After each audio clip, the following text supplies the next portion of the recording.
Are you nerdy enough to recognize this character? Because if you guess Prince Tyrion, the Phoenix King, and the heir of Anarion from the 1995 Games Workshop tabletop dice-rolling RPG board game Warhammer Quest, then yes, you are nerdy enough and you're on the right side of TikTok.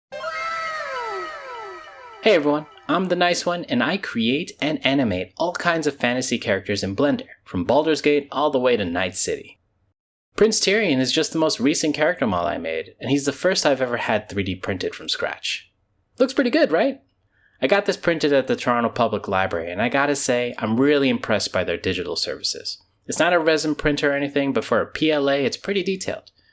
Now, if you want to learn how to make this guy yourself, you should hop over to my YouTube channel, where I post videos and tutorials explaining my process. But if you don't have the time or just want to use this character in your tabletop games, I'll post the links to the STL files below. It's a quick way to show support if you like what I'm doing. Leave any comments on how I can improve my character models or questions if you have any, and I'll try my best to answer. By the way, if anyone knows how to fix that texture flickering problem, I will name my next character model after you because it's driving me nuts. Anyway, thanks for your time, and I'll see you on the other side.